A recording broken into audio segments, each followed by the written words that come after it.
Hey, I just got back from lunch. Did you finish that report yet? Well, not exactly. Still working on it. I'm not finished just yet. I got a little sidetracked, but I will get them to you first thing this afternoon. It is first thing this afternoon. Well, yeah, I understand that, but I mean, I am working on But it. I'll have, what do you mean that the report isn't finished yet? I'm still in the process of working on it. I've just been a little distracted. Distracted. Our meeting starts in an hour. I can have it. No. What were you doing? Were you listening to another hunting podcast again? I swear, I give the staff in this office the freedom to do whatever they want to do as long as they meet a deadline. That is the first bullet underneath your job description. Pays attention to detail and deadline.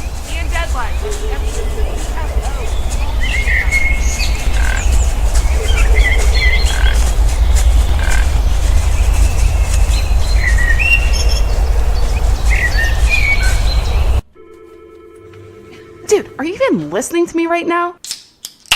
Archery season is sadly come and gone, but your shooting does not have to stop there thanks to Williams Archery's indoor range. They offer hands-on shooting lessons and they run indoor shooting leagues throughout the off-season. Now is also a great time to go get the repairs done that you've been putting off all season. You can also check out their new bow lines of Hoyt, PSE, Elite, Bear, Parker, and more. The new bows are awesome. Tell them you heard about Williams Archery on the Whitetail Distraction Podcast when you give them a call at 724-667-9660. Welcome to episode 22 of the Whitetail Distraction Podcast. My name's Austin, and join me in my basement until it gets warm outside. Charles Headland, how you doing, buddy? I'm doing great, man. What's up? Oh, just was riding around the other day, saw a pretty nice buck. I heard that. I did. I heard that you saw him in an area we might be able to hunt him in. I think so. I think it was somewhere on that line, right? He was just up on that line, right around the Panhandle. Mm-hmm. That's what I heard. Yeah, Panhandle in between New York and West Virginia. Kid right hasn't there. even told me where it's at yet. I have not, but we're going to go look for sheds, maybe. Oh, that's a good idea. Yeah. Yeah. He was still holding, so. There's been reports that sheds are dropping early. They have, and I've seen one that was a half rack, so that's good. Yeah. But I'm not going in anytime soon. I'm waiting until end of February, early March probably. Probably end of February, closer to that, and then I'll start poking around in some places. That way you don't scare any deer out on those little pieces, and you're going in too early looking for sheds, and yeah, maybe you find one, but the big buck on the property hasn't dropped yet, and you just scared them to the next property over, and they're going to get the sheds, or they'll be eaten by squirrels and chipmunks. That is correct. I hope we get more than one next year, or this year, I guess. I got 2 this year. Oh yeah, well, that is true. You found the one in archery season. In archery season, wasn't chewed up at all. I couldn't believe it. That was phenomenal. I know. It was a good shed, too. Your best shed yet. It was. Well, in Pennsylvania. In PA. Of course. But other than that, I can breathe. So that's a plus. It's a beautiful thing. I'm not going to hack up a lung this week from you getting me sick. Yeah, we're good. Yeah, I'm excited about it.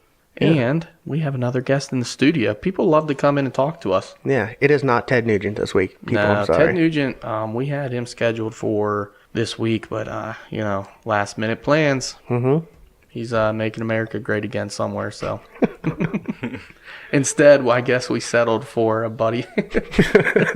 Even better. Even better. Even better. My good buddy, Andrew. I don't even know how to pronounce your last name. Is it Weiland? It's Weiland. I think I said that. Yeah. Close. Close enough. I was calling you Wayland. I just don't like Wheeling. That bothers me. Yeah, no, I'm Weiland all the way on that. All right. Yeah, I like it. My buddy Andrew here, you work at, well, you know what? I won't get into the introductions. I know you through, for the most part, Anthony, I would say.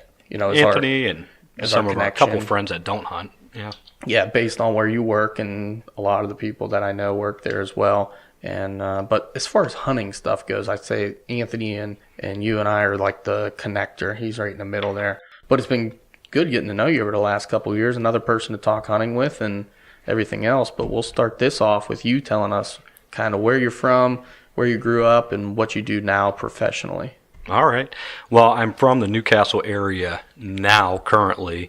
I grew up in Pittsburgh, born and raised. I went to North Allegheny High School, just to kind of give you an idea of the general area, the North Hills area.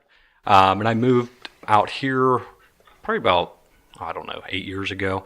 I went to Slippery Rock University, and then when I graduated, I found a job at a large insurance company in Newcastle, and been here pretty much ever since. I did move to Indianapolis for about a year and a half with the same company, and then was able to move back. I've been back ever since and don't really plan on going anywhere. I love Western Pennsylvania. Yeah, it's a great place for hunting, especially. Yeah, it's pretty good. Not Iowa, but it's pretty good. Yeah, it's not Iowa, but if you had to pick somewhere in Pennsylvania to hunt, I mean, we got it pretty good up here. Yeah, that's abundance for sure. of game.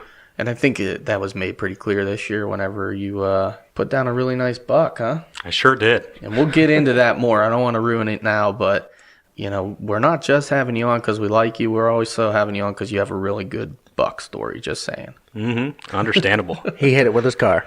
Yeah, hit it with his car in the first week. That shit ain't funny, man. I hit a deer with a car this year, okay? I know. I'm picking sorry. on people. But let's start then with we got an introduction of who you are, what you're doing now. Let's move into hunting a little bit with how long you've been hunting. So I've been hunting 5 years now. Growing up, I shot guns. My dad had a camp in Clarion that we went to quite often, mostly shooting guns, fishing, hiking, those kinds of things. So I've always loved the outdoors since I was a kid. Was incredibly busy with sports as a kid, and my dad stopped hunting right about the age I was old enough to hunt, sadly. Still hold that against him. But when I went to Slippery Rock University, I started to get more into the outdoor stuff, started fishing a lot more, showed some interest to one of my friends that, you know, I've always wanted to whitetail hunt. It's a family tradition. Can kind of go into that later. But basically, one of my close friends was nice enough to take me out rifle hunting with him 5 years ago. On my second hunt, I shot the biggest buck I've ever seen. And the rest is history. I've been totally addicted ever since that point. Yeah, that helps. That's a good way to get addicted. Yeah. Yeah, I didn't realize how lucky I was until the following years. But to harvest such a nice deer that early on, I'm extremely fortunate and been chasing after one that big ever since. Attaboy. Yeah, well, you found them. Yeah, this year was pretty close. Pretty close. No, that's a great buck. I'm guessing it's the one I've seen in some of your pictures on your Facebook. I was creeping on you earlier just to get an idea of what to talk about today a little more because, like I said, I mean, I've really only known you for maybe a year or two now, I would say, probably. Maybe more than that, but, you know. Yeah, I think we knew each other but really kind Yeah. of talking about hunting and stuff like that Right. more so this last year, I especially would this agree. last archery season. We talked a lot more and stayed in touch. Yeah, I would definitely agree with that. So you got into hunting then kind of through a friend rather than family, even though based on the fact that your father hunted for a long time, your grandfather hunted for a long time, I understand? So my grandfather was an avid bow hunter, obsessed with whitetail.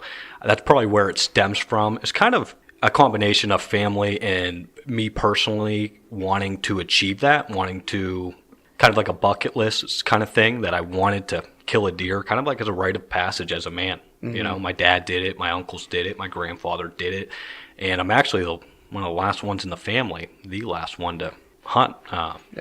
So it was important to me. I kind of wanted to do it as a bucket list thing, and then once I had the experience, I've been after it every year. It's become quite an obsession. But my grandfather was obsessed with hunting, taught my uncles, my dad, all to hunt. They all shot recurve bows back in the day, and eventually moved on to compounds. And two of my uncles, one lives in Texas and he hunts a lot, different style of hunting, but a lot of whitetail and hog hunting in Texas. Nice.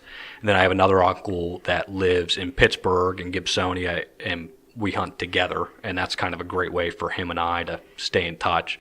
But I have to give credit to my friend Corey, who really took me out, taught me the ins and outs of hunting, at least the basics to kind of get me out there so I knew what I was doing. More of the hands-on stuff. Yeah, I mean, he literally sat with me the first time I went hunting, the entire time. Even when I shot that big buck, he was sitting right there with me. He's been a big part of a lot of my hunting. This was the first year I can say I really hunted a lot more by myself, a lot more comfortable, and he's been busy with work too, so that's part of it. Yeah, I got to give him a lot of credit. He definitely set me up for success and taught me a lot of the ins and outs. Him, as well as the hunting group that I hunt with in Marionville. They all taught me so much. It's funny. It's kind of funny with you. I caught one thing in there early on. You said it was like a rite of passage. And that might sound weird to people from outside of Pennsylvania, but I feel like Pennsylvania has such a deep tradition and deep roots into hunting. Same way with Wisconsin and stuff like Well, yeah. that. I mean, those guys, first day of rifle season's like family tradition, year after year after year, and it's always been that way. It's probably always going to be that way. It's a holiday. Yep. But, some states, they might look at you and think, or some people might think, well, that's kind of weird to say something like that. But for us to hear it, it's perfectly normal, and we couldn't agree more, I would say. Yeah, no, absolutely. I couldn't agree more. Yeah, I was lucky enough to share my first buck with my grandfather, and for him to get to see that before he passed away. So that's just one of those special moments that I'll cherish forever. Yeah. I'll never forget it. It meant the world to me. And up at our camp, we all have our bucks hanging. My grandfather has his 8-point buck that at the time was a real trophy. My dad has a little spike up there. That's his trophy buck. Sweet. And then, of course, I have my big 10-point hanging up there. So Nice. it's pretty cool to have that kind of family tradition going and Very cool. Keep it going, of course. Yeah, that's awesome, man. So you've been rifle hunting now for 5 years. You got into archery how long ago? Yeah, so the first year I rifle hunted, my friend Corey he said, man, if you like this, you got to get out there and get a bow. You'll love it. It's so much more up close and personal. And sure enough, that next year I went out and bought a bow. It was a used PSE. It was probably 10, 15 years old, but it was a bow to learn on, and I was in the backyard with my bag practicing as much as I possibly could. And I really, growing up, I liked shooting rifles and handguns, target shooting. So this was like similar but more challenging, which is what I needed at this point, was something more challenging than, guns. So I got out and hunted. I can tell you the first couple years I felt really defeated and felt like maybe this isn't for me. Yeah. I didn't kill a deer in archery the first couple years. It wasn't until last year, 2017, I got a doe on the last day of archery. Prior to that, I put in so many hours. It's just unbelievable. I did miss a couple along the way, learned so much, in those years. And then this past year, things just finally came together. A lot of luck and a lot of learning that paid off. Oh, dude, that learning from your failures is just absolutely huge, especially in archery season. You can kind of learn from your failures in rifle season, but it's not the same. Everybody always says that archery is a game of inches. One year you might see deer moving through this way and you're in, say, a ladder stand or something like that. The next year you learn and you adapt and you move your stand and you get actually in the zone and you're In the game. You're in the It's game at that more or point, less yeah, what we call yeah. it. Yeah, it comes with experience, man. A new bow hunter, especially someone that doesn't have as much guidance, hands-on, one-on-one all the time, that's really tough. That is tough. I know when I started bow hunting, I basically didn't do anything. My dad set up a stand for me, said, here, you're going to hunt this stand. He walked me to the stand. I climbed up in it, waiting for a deer to walk by, and then as I grew older, I started to pick up on things, the areas we were hunting, where we were seeing deer, why we were seeing deer, and just started asking questions. And you couldn't ask enough questions, but it's nice to have someone like that has the knowledge that's messed up for all those years, Right. At the beginning to kind of help your learning curve. And, a good mentor, a good guide like that really goes a long ways, I think, especially in archery.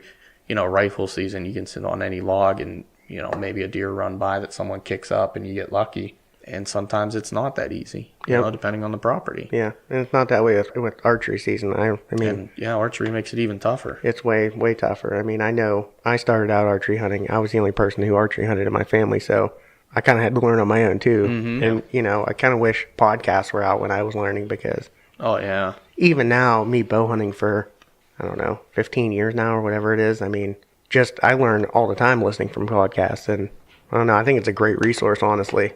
Yeah, you can never learn enough. I pick up something new from podcasts, regularly. I'm always jotting little ideas down, different things from people that I might take what they say and kind of put it towards my situation so it's more relevant. Yep. But at the same time, that's really helpful. Oh. It's nice because, like he said, he has 15 years. I have 14 years of experience in the archery world where I can relate a lot of things that people are saying to a lot of different situations in the past where I either screwed up or things that I've seen because it's the experience of being out there and learning. So it helps a lot more to pick up from different podcasts in an advanced level whenever you have those experiences. But at the same time, any beginner can pick up a lot of things too. Yeah, I know. I learned a lot from listening to podcasts, YouTube videos, and things like that. Yeah, I learned a ton. And then you go out there, you try some different things out, and you find out, what works for you and what maybe using certain calls during certain times of the season doesn't make sense, and you kind of learn the hard way. Those ones are tough. The calling thing, I think that's going to be a per deer basis, and there's really no way to totally master each call. It's just more or less when to call would be a better thing I would to agree learn, with that I would 100%. say. Like, don't go out first day and start rattling your head off Right. and trying to get them to come in buck fighting. Like, Yeah, my first couple of seasons, I might have done some things like that. oh yeah, I mean I did too. I didn't know any different, and I was watching monster bucks and stuff like that. And you see them, they're just crashing worked on for the them. antlers and stuff. And I was like, well, this is gonna work. But yeah, And I do think the podcasts are better in the sense, especially this one, where it is a lot more realistic. Sometimes you watch those hunting shows, and they're hunting tall fence or high fence. And it's not as realistic as some of the podcasts out there that I like. Yeah, I think you more or less want to focus on the videos, like the YouTube videos and stuff that we talked about, maybe even Carbon TV, things where people aren't going to a groom property in the Midwest that we can't relate to. It's good entertainment, and I love to watch it. oh, I do too. But you don't get really much informative out of it. I think with like the hunting public and people along their line, like the Whitetail Experience, those kind of guys, they're doing a lot of stuff on public land, and even though they're in different states, you can still kind of relate some of their tactics to what you're doing. You just have to mold it a little bit for our state. A lot of things like they do specifically that, I know Austin and I don't agree with. They don't believe in scent control. And in Pennsylvania, I feel like you almost have to have a scent control regimen. Well, we're so highly pressured. I mean, every little thing is going to help. Not only that, but the terrain and everything is totally different than what Big they time. see. Winds aren't consistent around here. We all know there's tons with thermals and just everything. It's just different. I'm not saying it's harder or easier where we're at or where they're at. It's just you have to take what they do, put your twist to it, and make it something better. Yeah. Yeah, everything's situational, honestly. But I agree. well, I don't know about you. We've been talking for, 15 minutes or whatever, but I'm excited to hear a story. Okay. Yeah, that was a hard transition. I know it was, Yeah. but, I remember seeing that buck pop up, and I was like, that is a stud, and I want to hear about it. Well, you know what? Instead of that, since we're kind of into the beginning, and you mentioned your first deer, right, was a big buck. Yeah. I kind of want to hear that story first, because I think that takes us back, and then we'll transition more into it later, and then get his big buck story from 2018. I like that, too. I want the nitty-gritty. Yeah. Well, I love to tell both the stories. So Good. we'll start with my first buck in 2013 in Marionville. Went out clueless. Basically, all I was told is bring your rifle and dress really warm. I did that. I told you about my mentor, one of my best friends, Corey, who was nice enough to let me sit with him the entire time. And, while we're sitting there, he's pointing things out, teaching me little things that will help me in the future. And the first day we went out, didn't see any deer. A little disappointing, your first time going out, you just want to see something. Didn't see much. We went out, it was the first Saturday. It was the next time we went out. And there was a group of other guys pushing deer for us, and it was really awesome. I mean, we had 3 or 4 other guys that are just really trying to help Corey and I get deer. I mean, just an awesome group because they got theirs in archery and just wanted to be out in the woods, So we moved around and stuff, and Corey finally connected with one. He shot at his biggest buck, which was just awesome. I mean, I was ecstatic just being a part of that. Yeah. So his dad basically pushed a deer, a nice big 8-point to Corey, and Corey, I heard quite a few shots, and eventually the deer did drop. So of course I was excited, and I got up and saw it, and that's kind of when reality hit. And then he started gunning this deer that had been shot all over the place, and I was like, maybe this isn't as cool as I thought. But no, it was really cool. And even in that process of field dressing the deer, Corey told me, watch, because the next time you're doing it yourself. So oddly enough, after that, he field dressed it. We had a long drag out. We call this place the Big Mountain, and it's the biggest mountain. Just getting in there, you're exhausted. I mean, it's so dragging a deer out, we only shoot bucks because nothing else is worth it. So, of course, I wanted to make a point. It's my first time, so I'm I'm ready to drag this thing out by myself, the whole way. So, of course, I take the buck and I'm dragging it out, and we dragged it pretty far. I don't know, couple hundred, 300 yards maybe.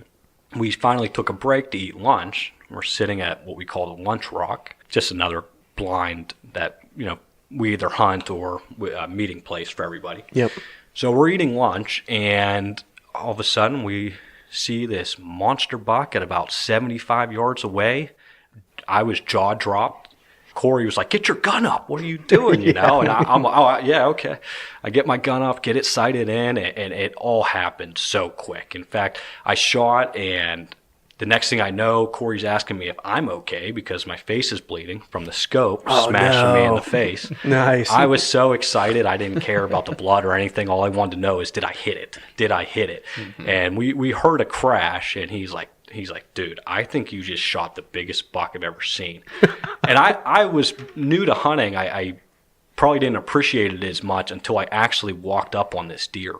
And just the size of it was huge, especially when you're up close and personal like that. Oh, yeah. And it was dying out, and I put another bullet in it to kind of end it from its misery. And I'll never forget just how that deer reacted and watching it die, and kind of having appreciation for that animal that I just killed. I mean, the first time I really killed a big game animal, it's an intense feeling you get there and emotional, and I'm somewhat religious, and I certainly, thank God for that too. So just the buck's chest went up, the eyes went in the back of its head, and it crashed to the ground. That was the end of it. Yeah. So after I completely exhausted myself dragging his deer half the way, I now had this monstrous, close to probably 200-pound buck that I had to then drag out.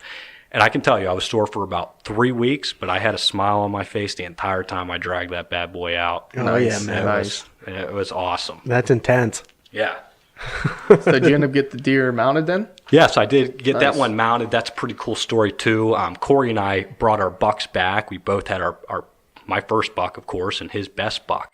And we drove back in a dump truck that we had already filled up with a bunch of wood that he was going to burn at his house. So we had our bucks hanging out the back of the truck. People are honking at us when we're driving home. You just feel like $1,000,000. Yeah. But to make it even sweeter, when I got home, my grandparents were at my house. I told you about how my grandfather is obsessed with hunting, and I was able to show my dad and my grandfather, and I don't know if I've ever seen my dad that proud of me. Pretty awesome experience. My dad, offered to get it mounted for me. He was so excited, and of course it has to stay up at camp, as part of the deal. Okay. But yeah, so that was a pretty awesome experience. Just sharing that with my grandfather and my dad just meant the world to me. That's awesome, man. I remember the first time too, like my first buck, it was just a little forky too. I mean, it wasn't anything crazy, but I was so proud of that thing. And like my whole family, they were all proud because they all hunt and everything. It was during rifle season, and we were up at the camp, and right. It was just so cool hanging up on the meat pole. And like I won the buck pole with that year too. You know what? I actually had a chance to enter into who has the biggest buck at this gun store. My buddy did it, and it was too cheap to spend the $5, and I probably would have won it. This buck was that big, but oh well. Lesson learned. Yeah, lesson learned, yeah. That's funny because all these years that I archery hunted, I was in the buck pool every year out shooter showcase. Okay, every year I entered it. And then the one year, I can't remember if it was the same year that they kind of started to transition out and they were going through new ownership, but for whatever reason they didn't do the buck pool. And that was the first year I shot a buck. Figures. And I've gotten one each year since. Now, I didn't realize that they are doing the buck pool again. I didn't get entered in this year or last year. Last time I was out there, they had it going, and I was pretty bummed. I would have liked to have been in. Yeah, I don't do that anymore, really. I've donated my money for, 10, 11 years. I'd like to give a little back. I don't blame you. I mean, it's fun. It is fun. And going down and seeing everybody's buck and stuff from that year and wondering if you won or if somebody else won is fun. That's what's cool. It's not about, whose buck's bigger, not a macho thing. It's just, it's nice to, like you said, go in there, keep up to date. It's a good way to go into the shop, chat with other people and that kind of thing. But yeah, big time. Big time. And that was archery only. But, man, you should have entered that gun one. Yeah, I know. You done screwed up. Uh-huh. Well, I was like, I'm not going to shoot anything. I don't even know what I'm doing, you know? I don't blame you. I can probably agree with your decision making up until the point you shot your buck. Exactly. Beginner's luck. You never heard of it? Yeah, I learned that. Oh, man. So what is then your favorite hunting tradition? We've kind of mentioned that throughout this whole thing, like hunting tradition. What would you say is your favorite hunting tradition? Is it like first day of rifle, first day of archery? What do you think? You know, I love archery more than I like rifle hunting, but the first day of rifle has become such a tradition. It was kind of my entry into hunting with a great group of guys that I absolutely look forward to it. And no matter what, I'm going to be there every year on opening day, whether I got my buck or not. I'm going up to spend time with a great group of guys. And, you know, my goal is to be able to push a couple deer to Corey. He's helped me out so much. It'd be awesome to, you know, push a big one his way. Damn, you're a pretty good friend, man. Yeah, he is, though. If you knew this guy, he's a good friend, and he's helped me quite a bit, and personally and, you know, in hunting. Yeah, So, no, absolutely. Absolutely. Well, I can agree to that. I mean, I know I like archery hunting way more than rifle, especially now. But my favorite tradition is first day rifle. My memories go so far back. The people that are usually involved and, you know, the people that we don't hunt with anymore, you know, it's just, it's something that you'll never replace. I'm with know? you. I'm with you. Even today, I couldn't miss it. Yep. I would hate to miss it. I'd take a vacation day every year, call in sick to not miss first day rifle. Absolutely. Hopefully I never have to, Yeah, well, I'm with you on that too, man. I mean, you know. I couldn't this year because I got kind of screwed with the new job and stuff. But other than that, I'm usually out first day, even if I don't have a buck tag. Mm-hmm. I just enjoy it. Yeah. Like you said, going out with a good group of guys, and Yep. if I don't have a buck tag, I typically just push, and it's fun. Well, I agree with you, and I agree with you. But let's transition into archery season. Let's go. Because you had a good archery season this year. Yeah. 2018, man. Why don't you recap the season in full, and then we'll get into the actual stories of it, Sure. if you don't mind. Yeah, so I hunt 2B, and 2B, as you know, opens up earlier in September. I was lucky enough to shoot a doe opening day. Awesome. Kind of a cool story. I'll keep it quick, but I shot probably the smallest deer I've ever shot, seen. Wasn't as proud of the size of the deer, but I certainly was happy, especially I told you, you know, I've had some rough archery seasons, and Yep. my mindset was, if it's legal, it's getting shot. Yeah. So sure enough, I did, and it went 20 yards down the hill. I dragged it out with one arm, and that was about it. But what's funny about this story is my friend Pete was with me, and you'll hear his name in the buck story for this year too. But he hunted with me, and he was a little bit bummed because he came to help me get this thing out, and then we realized, like, I definitely didn't need any help. You could have stayed in your stand. So I said, you know what, Pete, why don't you hunt my stand? You know, I was seeing some deer, and maybe you'll have some better luck. He went into that stand within an hour from the time that I shot mine. He shot another deer out of it. So he got his doe on opening day. We both did. That was pretty cool. Sweet. Yeah. A couple weeks later, I shot another one, same stand. This one was a lot bigger, what people call a trophy doe, real big body doe, lots of meat on it. Big nanny. Yeah, big mature one. And then I think it was October 18th. I'm just guessing, but that's generally around that time I shot another doe. And I really was hesitant to even do it, having two in the freezer and being after a buck, but I'm glad I did. I ended up giving a lot of deer meat away this year. But all these deer, I was super lucky. All of them ran less than 50 yards, all of them. And all of them were really easy drag out. It was nice. The buck, not the same at all. Oh, man. So the buck was October 23rd. And this is funny because Pete, as I mentioned earlier, Pete and I scouted this area over the summertime. And we both found this one area, a lot of trails intersecting. We really liked it. So Pete set up a trail camera. We were getting some good pictures of deer on this trail camera. So the trail camera had been soaking for quite a bit of time, and he had some good shooter bucks on there that we both were excited about. So we didn't have a stand in there. We were going to use our climbers to hunt that spot, and we agreed, you know, let's get a stand in there. It's such a good spot. We know there's buck there. So we put a stand in on, what was it, a Sunday, which was, I believe, October 21st, and then I put my stand in there. So then Pete and I decided, okay, we're going to hunt it on October 23rd. But how are we going to decide who gets to hunt the stand with all the pictures? So this literally came down to a coin toss, and I won. I won the coin toss. I got to hunt this. And really, this is a spot that Pete's hunted over the years, and he's a great friend, nice enough to let me hunt this area with him, let alone this particular spot. Did you call heads or tails? I called heads. Oh, okay. So Tails never fails, but apparently not that time. Except for on a Sunday. Except for on a Must Sunday. have flipped on a Sunday. So we got lucky. I got lucky, I'll say. And he was a good sport about it. But we went in about 2 o'clock for an evening hunt, which is pretty early for an evening hunt, especially at that time of the year. And all the pictures we had were later in the evening, too, of these bucks. So we got in at 2 o'clock, mostly because Pete was anxious to get in there. I mean, I was just going with the flow. So I get to my stand, and first off, the stand was leaned forward, so I was like, oh, this is going to be a long day. You know, you ever have a stand leaned forward on you? Yeah. How uncomfortable that is? Well, lesson learned again. So you never stop learning. You never stop learning. So I was in the stand only for about an hour and a half, maybe 2 hours, and out of nowhere, this monster buck comes walking straight towards me from about 40 yards out. And I really didn't see it before then. Just the way the woods are, it's pretty thick, and then there's an opening where all those trails intersect. And he's coming right towards me. So obviously I'm super excited. I grab my bow. My bow gets caught on my bow sling. I told you I have a bow sling. So I'm kind of fighting with that, and I'm getting worried because the deer is perfect. It came in front of me. I have the right wind and everything, but the direction it's going to be downwind of me. Mm-hmm. So I know I need to get a shot off quick before he scents me. So I get my bow in my hand, and he's probably only 10, 15 yards away and quartering to me. As you know, isn't the best shot to take, but still a new hunter. I'm still learning. Yep. And again, I was concerned he would scent me out. And so I drew back, shot. The entry shot looked really good. I was really happy with it initially. Then he went about 10 yards. I could see him pretty good. He was just standing there.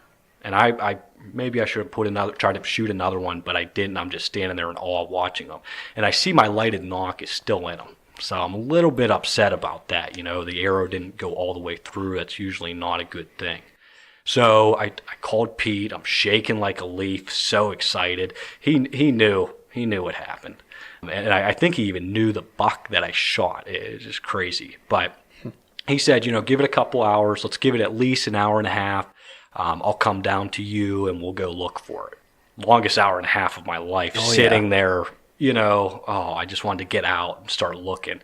So I waited. Pete came down. We find some pretty good blood, but we do see some stomach, signs of it going through the stomach. So we start walking, and we walked maybe about 100, 150 yards, and then we saw the big buck, but he wasn't done yet. He wasn't ready to die. We kicked him up. He ran to this top of the hill about 75 yards away from us, so we just stopped, came up with a plan, went back to the truck, called up one of our other buddies, Mike Bertagna, who came out, and a great friend came out and helped. He's the best guy that I know to help you navigate in the woods. And not only does he help you navigate in the woods, but he just comes with like such a positive energy. I was pretty worried and upset. This buck just ran off. After another probably hour to 2 hours went by, we went back in the woods to start looking. At this point, it's dark. We have our headlamps on and everything, and we're searching through the woods, and we found where we had last saw him, and the blood just completely disappeared. We had good blood up until this for about 100 yards, and you could see where he bedded down, and we kicked him up. Pile of blood. The blood just disappeared. You can imagine my heart just sank. I was just really felt defeated at that point. But of course, we're not going to give up. So we search, and I go up to where I last saw the buck at the top of the hill where he was looking back at us. I find just a little bit of blood. Walk a little bit further. Like I said, it's dark. I see these two big eyeballs staring right at me about, 60, 70 yards away from me. And he's in a ton of brush, and he's bedded down looking straight at me. So I get my guys up there, Pete and Mike, and we're kind of in a standoff. What are we going to do here? It's late. I have no help the next day. So there were some things that kind of influenced the decision making for the night. Well, we got pretty close to it, and as I was getting ready to try to put another arrow in it, he jumped up, took off. This must have happened 3 or 4 times where we got close to it, and after that, there was good blood. I mean, he was bleeding out pretty good, but he just wasn't ready to die. Yeah. So hours have gone by at this point because we keep finding the buck, giving it some time, talking, what are we going to do? Walking up to it, it's like the buck knew. Like once we got too close, he was up and gone. Oh yeah. Yeah, he had a comfort zone. Yeah, and Once I mean he we got were in it. getting pretty relatively close. I mean, so like I said, that happened like 3 or 4 times, and then finally we came up on a pretty steep hillside, and this time was a little bit different because we heard some aggressive crashing. So we felt like maybe the deer is really done this time. Sure enough, and one thing that was cool, each time we walked up on this deer, it was hidden so well. If you were in broad daylight, you'd probably walk right by it. Yeah. I was so impressed by that. But anyways, we finally walk up on it, and this time you can see he's got no energy left, just can't get up. I was able to stick another arrow in him. He died pretty quick after that. Then it was the drag out. It's great to have 3 guys on that drag because it was a big body buck. He ended up being a 9-point. We didn't have him weighed, but he was up there, over 150, 165 pounds, I would say. And one I will not forget, especially having the help that I did. 2 of my close friends coming out to help me. We didn't get home till after midnight. I mean, I think it was 1 a.m. midnight, 1 a.m. when I actually got home. Yeah. I felt like $1 million. I took the next day off of work just because. Yeah. So that was my archery buck story of 2018. Pretty solid, man. Pretty solid. I'm pretty impressed by a few things there. Number one, I'm very impressed by your assumption of a deer's weight in Pennsylvania. Yeah. For a new hunter, relatively new hunter, I'll tell you what, you're like spot on with what you're saying. I mean, most guys be like, yeah, it was a pretty good buck. It was like 300 pounds. First couple years, I probably was saying dumb stuff like that. Yeah. But man, the more you talk, I'm like, man, that's impressive because I know guys that have been hunting for 20 years that still don't know how much a deer weighs in Pennsylvania. Oh yeah. Anyways, other than that, That 200-pound mark is it's hard to get in obtain. Pennsylvania. I've only seen a couple of them, honestly, that 200 mark, and that's a really big deer. My biggest body buck from 2 years ago weighed like 186 on the scale, field dressed. Yeah. And that was one of the biggest. My dad has shot one. I think he broke 200. And that thing was the biggest body deer I think I've In ever Pennsylvania? seen. In In Pennsylvania, Wow. dead. I mean, this thing was a monster. I tried to drag it by the antlers. It didn't move. No. I mean, it didn't move. I was like, I have never touched a deer where I couldn't physically move it with my hands. Like, there was no way. We had to drag it out with a 4-wheeler. Oh yeah. It was insanely big. His was an old buck with a big gnarly rack, and it was a big, heavy deer. But I think I've said it once, but that big half rack that I shot, that deer, after I caped it out and everything, we took it to the butcher because I didn't have time to take care of it at that point. It was pretty warm outside. They threw it on the scale, and without the head and half of the cape, that was at 202. that's insane. That was the biggest deer I'd ever seen in Pennsylvania, like body-wise at least.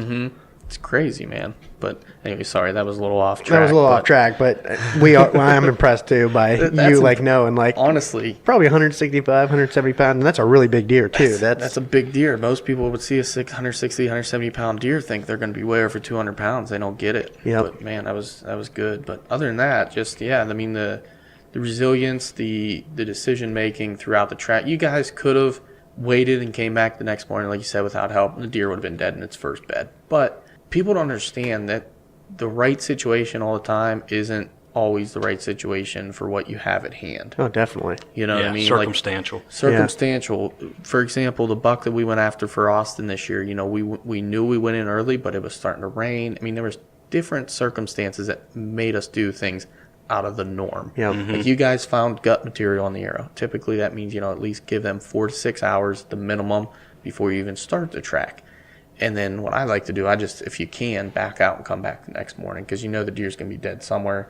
And the problem is with blood. You know, a lot of times you will lose blood. They'll sit in their first bed, they'll clot up that hole, the gut material fill up the hole, and you won't get blood. You know, so that's why you leave them, because otherwise it's really tough. But in an area you're familiar with, or in a situation like that where you knew you jumped that deer within, like you said, 150 yards, that deer's messed up. Oh, yeah. He's bad. He's in bad shape. And then when he only ran 75 yards and bedded again. That deer's messed up, you know?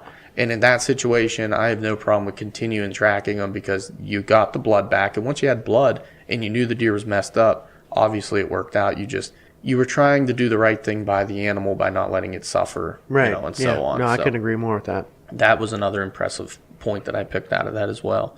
But great story, man. And a great buck. Yeah. A really good buck. It's probably the picture we'll post, I would think, of Yeah, the episode. definitely. So that's something people are going to probably look forward to seeing, that deer, because that's a good one. Yeah, dude. He's Congrats, a good one. man. Thank you. Yeah. Congratulations, first bow buck. Yeah.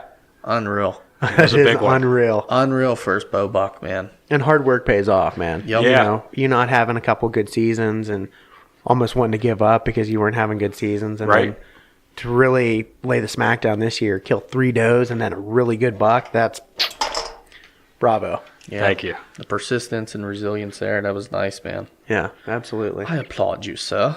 I bow. I bow. So, man, I don't even know where to go from there. That was good. That was got solid. me. Like, I was sitting back, just story time, you know, just hanging out, I listening. love that.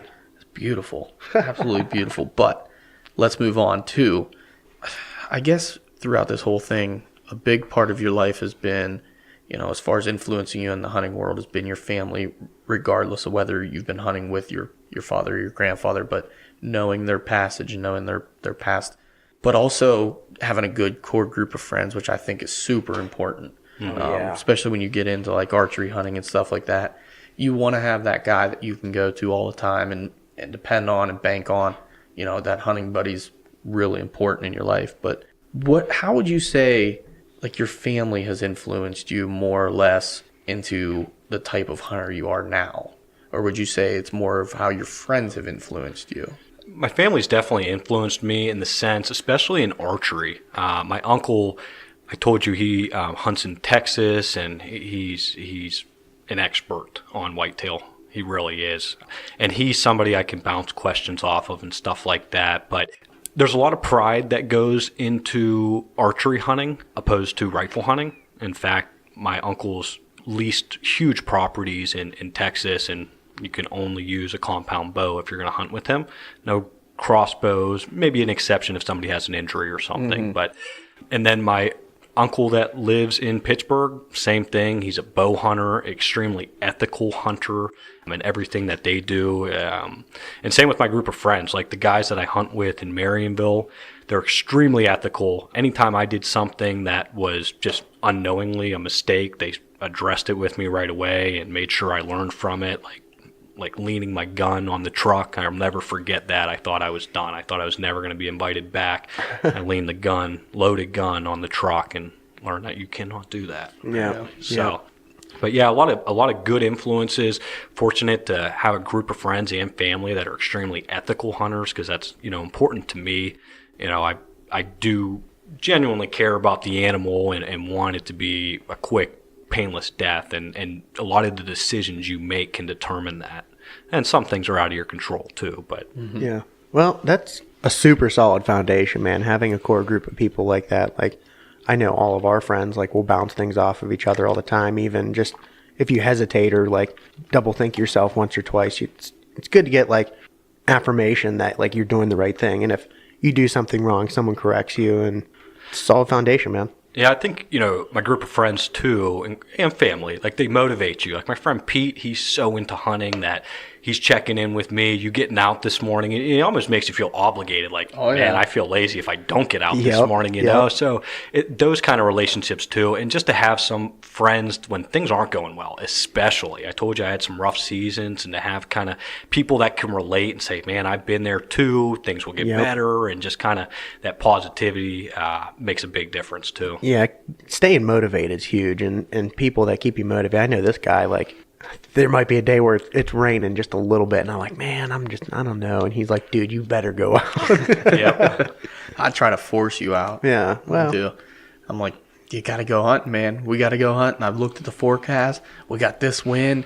The barometric's up. Like, we got to go. we gotta go. And I get pumped up over it and really enthused. You have, I mean, if you really think about it, you have 6 weeks of the main archery season where we really, really focus on and we really look forward to every year.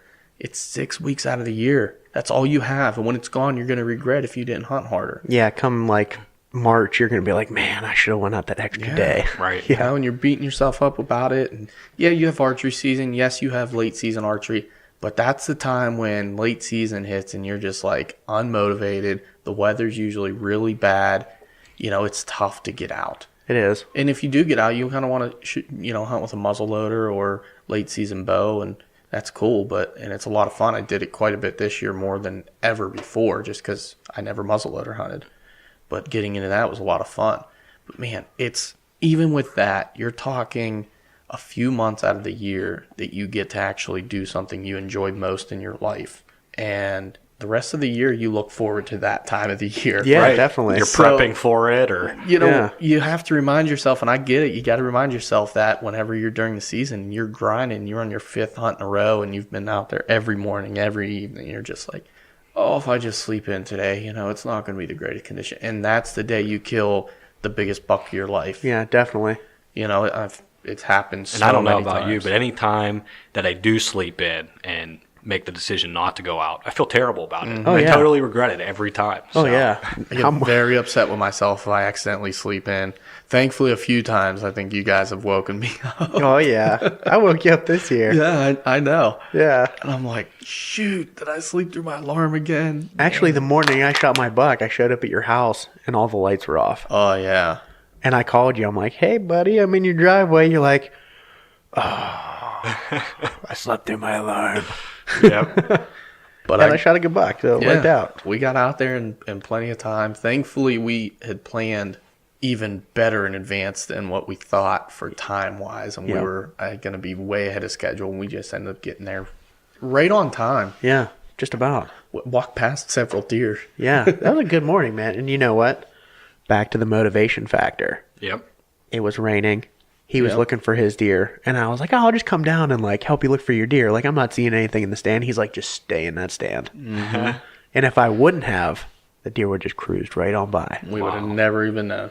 Never even known. Because Yeah.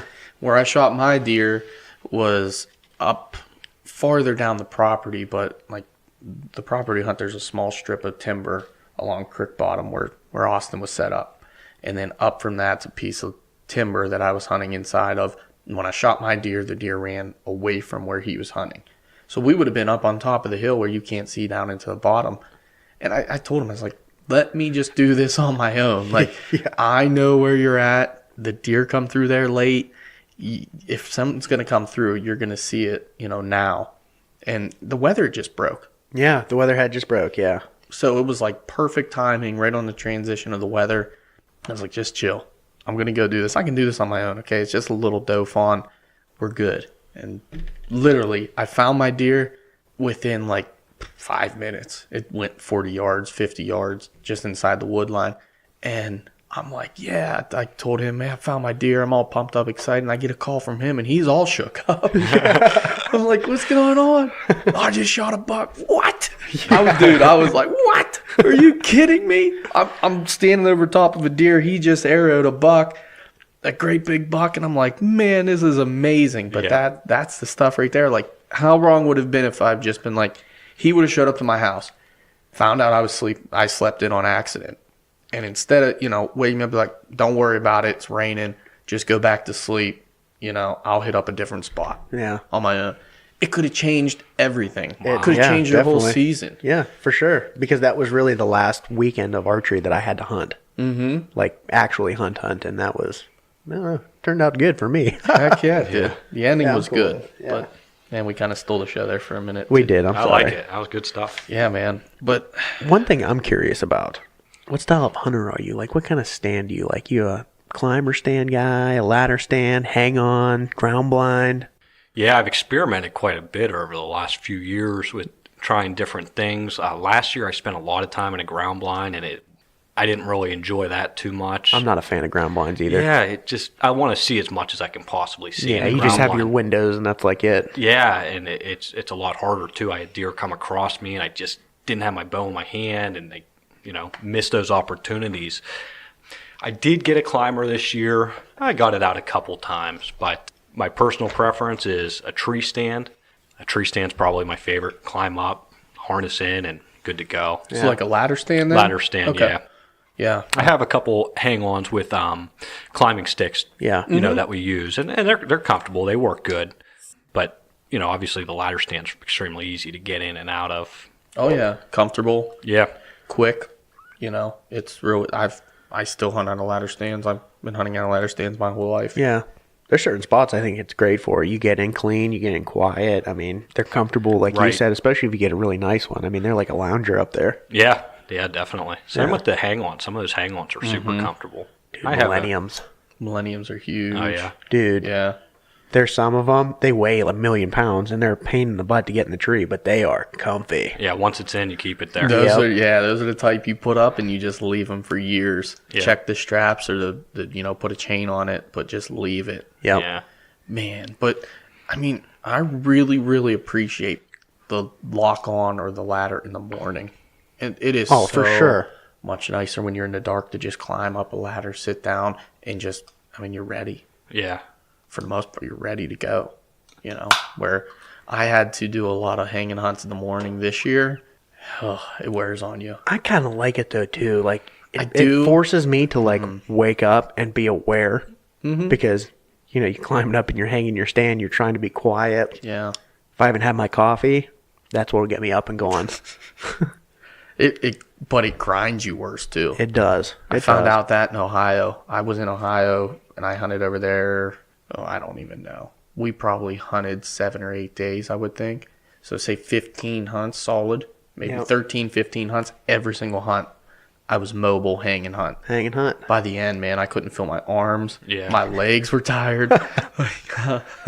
I'm not in shape. It's rough. I'm not either, but it's okay. But I mean, that's the most shape I'll be in is after hunting season every year. Yeah, not From eating all- in the stand all day Not and working eating, out. You're Hiking. walking long. Yep. You're hanging stands constantly. You're shooting your bow all summer, so your shoulders are all jacked up. Yeah, Yeah, I feel good after hunting. I just flex my back on people. I feel you.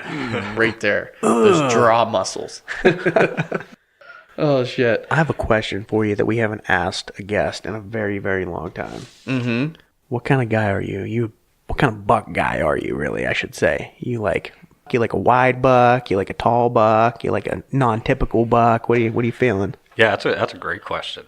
I like any bucks really, but Attaboy, that's where I'm at. No, but personally, like the bucks I guess I appreciate the most are the ones with the most character. Like Yeah. this archery buck I just shot, it just had some odd points to it that I personally like. Of course, everybody likes that wide, perfect buck, but my personal preference is as much character as possible. Yeah, There's just goofy double bucks. brow tines and Yeah, your split brow on yours. I noticed that today when I Yeah. was looking back. Man, that's cool. yeah, those are the kinds of things that stand out to me. I really like to see. It just makes Yeah. that deer unique, I'm a sucker for those split brows and stuff, man. Yeah. That's just, whoa, I love Plus, it. Or like an the, acorn on there or something. Yeah, I really like the little gnarly stuff, like you said, that gives it character. And then a lot of your too, like the points that bend a little funny or Right. something. It's just something that's different. That perfect typical deer is beautiful, but in my mind, I'm with you. I would rather have like a little bit of character or a little bit something funky to it that still makes it just stand out. But Yeah, the one buck I did a European mount on it, and it had a hole in its nose, a big gap in its nose, not the normal hole that you see Yeah. from fighting. And I did a European mount with that. And Sweet. It's like, how cool is that? You know? Yeah. so it took a brow tine up the nostril. Yeah. and broke its nose. That's crazy. That is crazy. It's absolutely crazy. I think the way we should rephrase that question is maybe when you close your eyes and you think of that monster buck coming in, what do you see? Ooh. You know? I like what do you that see? too. Like, do you see a big typical, big non-typical, kind of something like dark antlers, light antlers? I think that'd be a better way to kind of ask that. Close your eyes, my man. What do you? Yeah. What are you seeing right now? My eyes are closed. Yeah, I see like the big 10-point typical buck, real wide, has like that nice white kind of tips to it. Mm-hmm. I guess that's kind of what I picture or envision, like when you're sitting in the stand and you're like hoping a big buck comes out. Like, you're not sitting there hoping you get all this character. I mean, that's awesome if you do, but I guess that's the stereotypical, like, big wide 10-point has white on it. You know, you could see it from far away. I'm with you, man. That's a good thing to dream about. Yeah, that just envisions it so much better when you do it that way. Yeah. Yeah, you have to close your eyes. Yeah. You got to. You got to see that deer. You can think of it all you want, but you close your eyes and you see it. Yeah, they're really two different questions. Yeah, they are. In a way. Yeah, absolutely. I think mine's like real specific. It's like, he's got 37 points. I prefer him to be 18 to 22 inches wide with 6 to 8 inches of tines. I know. Sorry. Well, it's fun. You know what? We didn't get into it all either. We kind of just touched on hunting, but you did touch it earlier, kind of your other activities that you're involved in. And I kind of want to talk about maybe, I see a lot on your page of fishing, like you're really into fishing, but do you do any like fall turkey hunting or spring turkey hunting, I should say, small game? I know you said you did recreational shooting already, and I know you have that passion for fishing, but what other outdoor hunting would you like to get into or that you do now? Yeah. Not much other than whitetail hunting. I'm kind of somebody that if I'm not going to eat it, I'm not going to kill it. Not that I'm not open to hunting some different species, but this year was the first year I goose hunted with my friend Dave. That was kind of cool, although we didn't get one. It was definitely like a cool, exciting experience, something totally different than what I'm used to. Probably the hunting that I'm most interested in getting into would be rabbit hunting and pheasant hunting. Growing up with my dad and my brother and my cousins, we walked through the woods and searched for small game, and that's kind of how I learned how to hunt, like where to stand and things like that, safety and stuff like that. So I could see myself really getting into like more of like a stalking kind of hunt with rabbit hunting and something like that. I just haven't had the opportunities to try it, and certainly open to it if the right opportunities arise. Well, good for you. We do a lot of small game hunting, so you're always welcome to join us whenever we go. I was going to say that, yeah. Maybe switch to pheasants this year since, Joey won't let us use his beagle and all, but that's not a subject I'll bring up right now. But no, I do. I love rabbit hunting, Is that episode 23? That might be. Just me and him just fighting, like in here, ram fighting with our heads butting. That's going to be a video podcast. Yeah. But I'll take you up on that. Yeah, man, rabbit hunt sure. or pheasant hunt, because I feel like I would eat them, eat the meat. Oh, it's delicious. Yeah, I've heard that. I've heard good things. You ever try wild turkey? I haven't. I don't think I have tried wild turkey. You come and do the killing grill this year? I will. When is it? We haven't set a date yet, but it's usually around Last year I was mid-April. terribly sick. Yeah. Like I missed a week from work. I wanted to be there. This year I will absolutely be there. Oh, boy. I was just thinking, because I usually do a rabbit dish, but I might do the wild turkey this year because it's phenomenal. You got how many? You got 2 breasts left?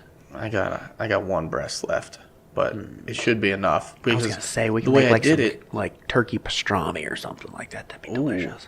Yeah, see, you're fancier than I was. I'm thinking just cut it and make it just beer battered. That'd be good too. And that's how I did my last batch. With 1 breast, I got so much out of it. Oh, you do. They're big. They're big. Unbelievable. And then when you add the beer batter, it adds a lot of substance to a little piece of meat. But I'll make turkey this year in some form. And that way, you can try the turkey, and then if you like it, there you go. Yeah, that's Get into turkey that's kind of hunting. the incentive I need to get out there and hunt for different species. Is I have to absolutely like the meat. I love whitetail, venison. My fiance loves it too, and so we get and then give so much away to family and friends. I love to be able to do that. I feel like Santa Claus at Christmas, being able to give away deer meat. You're and deer better jerky. man than I am. Well, I kind of learned the hard way this year. I might have overdone it and gave away a little bit more than I wanted. And then but people are going to be asking for it. yeah, I know. I got to get my brother out there hunting himself because he Attaboy. wants quite a bit. Yeah. I think we talked about that on the last episode, didn't we? Yeah. About giving away different meat and then just people.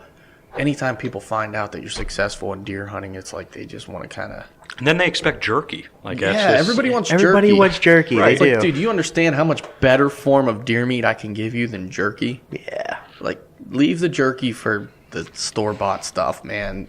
That deer meat is just too good. Yeah, I feel I do you. like deer sticks, though. I'm a fan. But, man, they're expensive to be made, too, and people just want them handed out. right. I don't know, $5-6 a pound. You pay me. Like, Anthony was going to go in with me because I had all the deer meat. He said he'll pay half of whatever, and we'll go in and buy a bunch of deer sticks and stuff, and we still might do it. Yeah, But that's the way to do it. I agree. In my opinion. I agree. You know, get in with someone, be like, hey, you want deer sticks? I'm not going to get them done made by myself, but let's pitch half and half, and we'll go in and get a bunch made Yeah. with Yeah. my meat. No, that's solid. And I'm cool with that.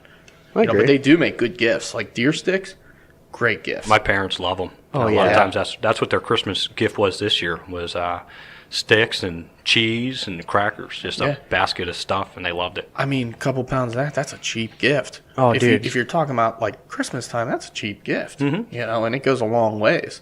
Especially when you're trying to buy for your parents. Like I know my dad, good luck trying to figure out what he wants. Yeah, get it's him like another. impossible. Yeah, I've Right. reverted to like gift cards. you Exactly. know? And that doesn't have as much, I don't know, No. I meaning, agree. I I guess. hate giving gift cards, but when someone asks for gift cards, it's like, okay, I'll give you a gift card Yeah. because you asked for it. But other than that, I will not give you a gift card. Yeah, I'm the I same hate way. that. Unless it's like absolutely last minute kind of Yeah, thing. yeah. We've all been there. Like, wait, your birthday was today? Oh, yeah, I got you something.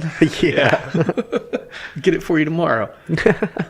And you know what? Everybody loves deer sticks. Mm-hmm. If you don't like deer sticks, you're just a weirdo.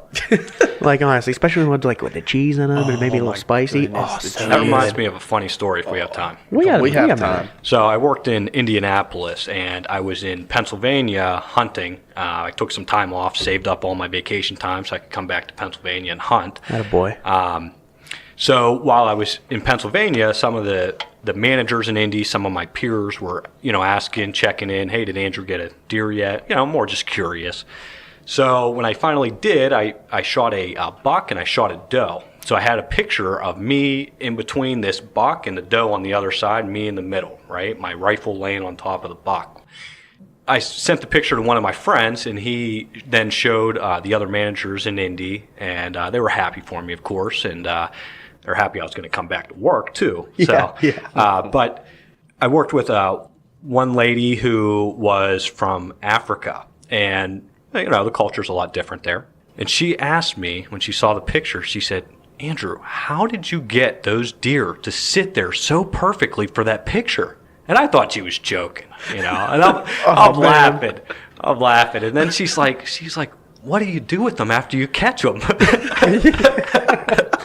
Shout out to catching deers.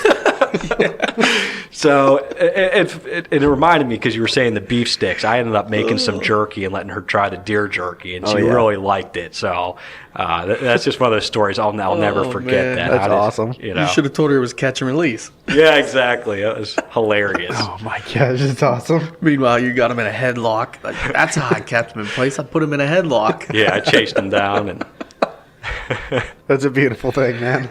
That is great. All right, I gotta end it on one note though. That was a fantastic story, but I have to ask you what your best advice for a new hunter is. And this, I want you to add in there, because we covered this right at the very beginning, how you overcame the negative down years as an early bow hunter that kept you going. Yeah. But I want you also to touch on maybe your best advice for a new hunter. I got Yeah. one after that, too. Okay. Just real quick. So first off, don't give up, because when it does happen, it's going to be totally worth it. And the longer it takes, the more you're going to appreciate it. So don't give up. That's rule number one. But I think I would have had a lot more success had I listened to advice from some of my archery friends, taking it more serious. The advice I got was play the wind. And when I learned how to actually play the wind, and I use an app that helps a little bit too, but when I learned how to play the wind, I started to have a lot more success. Prior to that, I would get so frustrated because deer would come in, they'd scent me, and they'd run away before I could shoot them. And everybody's experienced that, but when it happens time after time, 2 years straight, it can really kind of get you down. So, of course, play the wind. I think especially, we talked about that a little bit earlier, Yep. just Pennsylvania hunting in general. It's such a critical factor for us. That, and sit still. Get off your phone, sit still. You're out there in nature, enjoy it. I've caught myself on my phone and then look up and there's my deer and I miss my chance. And that happened to me, and you have nobody to blame but yourself. That's so important. So that would be my advice. Don't give up. Play the wind the best you can and sit still and pay attention. Man, that sit still and pay attention goes to all hunters. That goes to all hunters, not even just new ones. That's Guilty. so true. Totally guilty. Yeah, we all are. Yeah. You know, there's some of them ones like you get in there real early and you're just kind of screwing around. And like you said, next thing you know, you look up and there's a deer and you're like, where did you come from? Yep. Right. And I missed out on some opportunities in my day for that same reason. And I find myself like the same thing you said. I find myself, I'll be in there and I'm like, what am I doing? I'm hunting. Right. Why am I not enjoying hunting? Yeah. And I focus on that more this year, and it was such a relief, such a beautiful thing to be out there and really just taking it all in. Yeah, great. Even if nothing's going on, there's something to see, something to enjoy, just the quiet, and just the peace. It's so peaceful. Oh, peaceful. Unless you hunt beside a highway. Yeah, that too. Yeah. Those aren't so peaceful. I've done that before. Oh, man. I can't hear as it is, and then I sit next to a highway. I can't hear anything. I'm Yeah. relying on my eyes. Yep. Well, my last question for you. It's a quick, short, sweet, maybe one word, maybe 2 word answer. What's your favorite podcast? You don't have to say art. Don't feel obligated to say art. But what's your favorite podcast? Like, overall favorite? Honestly, this is it for me. I don't listen to too many. I like Whitetail Distraction, really because I know some of the guys and I can relate. You guys make it relatable, realistic. I enjoy it, and I'm looking forward to the future episodes. Oh, I appreciate it, man. That's awesome. It's the truth, too. It really is. That's awesome. I appreciate They it as didn't well, pay me. man. They didn't pay me to say it. Yeah, we're not paying him anything. Yes, we did. Some bush lights if he wants some of those. Yeah. That's our payment. I'll take it. Attaboy. So, well, let's, you want to wrap it up there then? You got anything else? No, really cool to get to kind of talk about my hunts and share this with you guys. I'm excited for like my friends and family to get to listen to it too. I think it's what you guys are doing is absolutely awesome. I'm excited to, watch you guys grow and continue to do this and bring more attention to whitetail hunting. That's because it's awesome. Yeah, man. Absolutely. I appreciate the that. kind words, man. Absolutely. Yeah, that's awesome. All right, well, you can find us on Facebook, Instagram, YouTube, and Gmail at the Whitetail Distraction Podcast. Send me an email. If you don't want to, you don't Please have send to. Austin an email, anybody, even if it's just, hi, how are you? The poor kid every week, he tells me he hasn't gotten an email yet, and I feel bad for him. Plus, you know what? We still have the gift that came in today. Oh, yeah. It did. The giveaway came in today, so we're going to run this for one more week, and next episode, we're going to pick the winner. You get a bonus entry if you send Austin an email. You get a second entry. What? All right. So you get the first entry by liking episode 21 post, or you can like this one, I guess. That works too. Either way. And then going on to Ryan Tanner's episode, you know what, and listen to the remaining rules. I'm not going to give it away. I want you to go ahead and listen to his because that's a really good episode as well. It is. So if you haven't heard episode 21 yet, this is the first time you've listened to our podcast, go back, listen to the last episode 21. At the very end, we're going to go over the rules of the giveaway. And then later this week or next week, I'll post an actual post with the rules. Beautiful. That'll get everybody involved, give everybody a fair chance to get entered to win this quick fit bow sling I'm looking at from Allen. It's a Real Tree Extra pattern. It looks really nice, man. I can dig it. You might win if you send me an email. Send an email. That's 2 entries. We'll put your name twice in a hat when I we like pull it. it next week. I like it. All right. Well, until next time, kids. The distraction's real. The distraction is real. The distraction is real.